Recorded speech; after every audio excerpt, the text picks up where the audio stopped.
Well, thank you very much. Just on the ITC issue that you were just mentioning, so has the ITC done a new estimate in contrast with its 2007 estimate concerning job growth that can be expected under this agreement?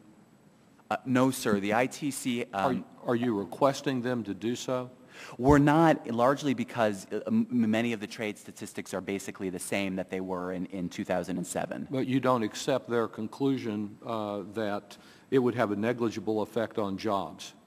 Oh, well, no, we have taken their conclusion that it will grow our exports by $10 to $12 billion to have the figure that the agreement will produce at a minimum 70,000 jobs. Well, I understand, having written this, you believe it will create many jobs. I'm just a little confused about what part of the ITC you are accepting and what you're not. They concluded before you made these changes in the agreement that it would have negligible effect on jobs and that it would actually cause a U.S. goods trade deficit. You don't agree with either of those conclusions, do you? Sir, I believe that the ITC report said that on our bilateral trade deficit, which is a $4.4 billion trade deficit now, would be reduced by $3.3 to $4 billion, which is consistent with our analysis. You don't expect to ask the ITC for any reevaluation or updating of their data? We don't. Okay. When do you think we will get the Korea trade agreement?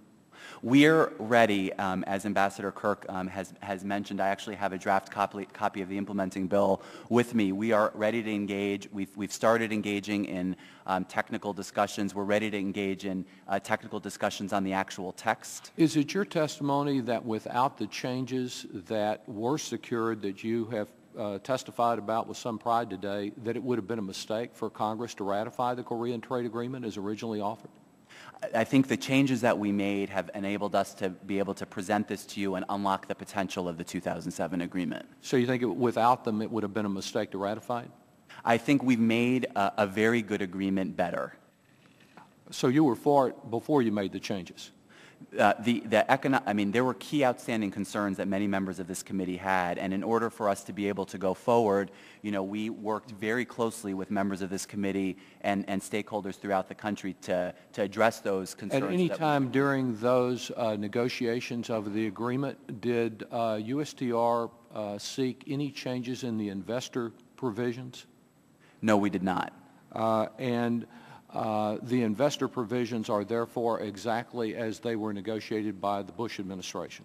They are very strong and solid investor provisions. I understand you think they're good, and that's why you didn't change them, but they are exactly verbatim what the Bush administration negotiated? Yes. With reference to the comments that President Obama made back during the campaign about seeking to ensure that those provisions weren't used to undermine public safety or public interest in forums outside U.S. courts, there are no changes that have been made as a result of those policy statements. It's still possible for U.S. health and safety and environmental laws to be challenged in arbitration panels, is it not? Sir, when this administration came into office, we did an exhaustive review of this agreement, including the investment provisions, and based on that review, we are confident that we can, I understand you've testified you're satisfied with it. You made no changes in it from the Bush era, but it is possible to challenge U.S. health and safety laws by a foreign investor who thinks that it constitutes a taking, not in our courts, but in a arbitration panel. Isn't that correct? It may not prevail, but it's possible for them to do that. It's possible. We've been subject to very few challenges in the past, and we've never lost. Thank you very much. Thank you, sir.